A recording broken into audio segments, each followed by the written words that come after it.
नए संसद भवन को लेकर गृह मंत्री अमित शाह ने बड़ा बयान दिया है। बड़ी खबर आपको बता रहे हैं, सेंगोल को लेकर उन्होंने बड़ा बयान दिया है कि सेंगोल का हमारे इतिहास में अहम योगदान है। 1947 में नेहरू ने अंग्रेजों से सेंगोल को स्वीकार किया था। अंग्रेजों से सत्ता मिलने का प्रतीक है सेंगोल।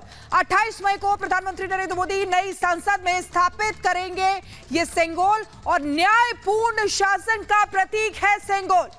जहां देखिए, नई संसद को लेकर बवाल मचा हुआ है, लेकिन अमित शाह ने कहा कि सबको आमंत्रण भेजा गया है, सभी को आमंत्रित किया गया है, सभी को आना चाहिए। उन्होंने कहा कि न्यायपूर्ण शासन का प्रतीक सेंगोल है, जिसे स्थापित किया जाएगा नई संसद में। सुनिए क्या कुछ कहा अमित शाह ने।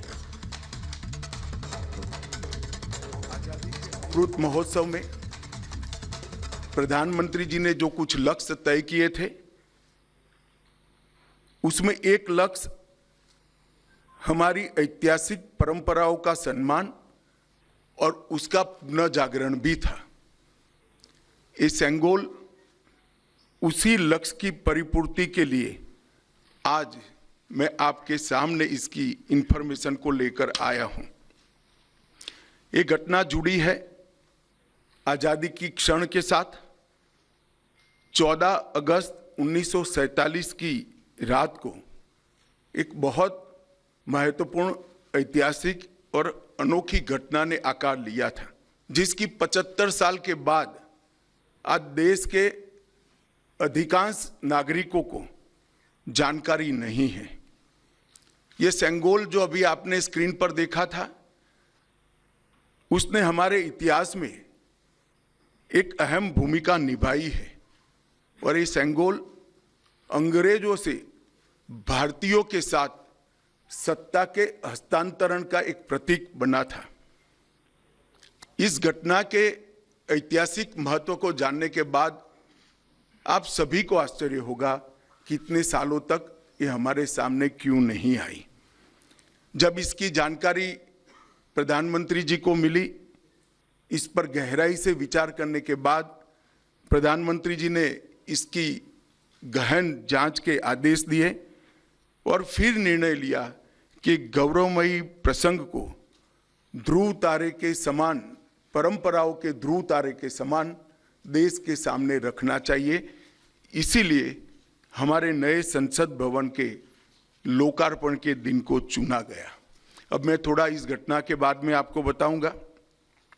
14 अगस्त 1947 की रात को लगभग 10:45 पर पंडित जवाहरलाल जी के ने विशेष रूप से तमिलनाडु से आए हुए अधिनम से सेंगोल को स्वीकार किया था।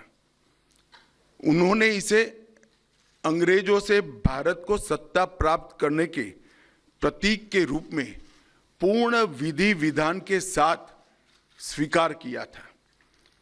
पंडित नेहरू ने 14 अगस्त की रात को अपने निवास पर कई नेताओं की उपस्थिति में सेंगोल स्वीकार कर सत्ता के हस्तांतरण की प्रक्रिया को एक प्रकार से पूरा किया था, जिनमें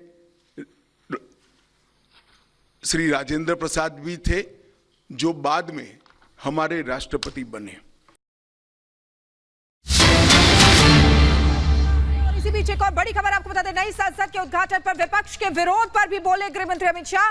राजनीति तो चलती रहती है, सबकी अपनी अपनी सोच है, हमने सबको आमंत्रित किया है, इस पर राजनीति नहीं की जानी चाहिए, क्योंकि कई पार्टियां ऐसी हैं जो नई संसद के उद्घाटन समारोह का बहिष्कार कर रही हैं। आइए सुनते हैं।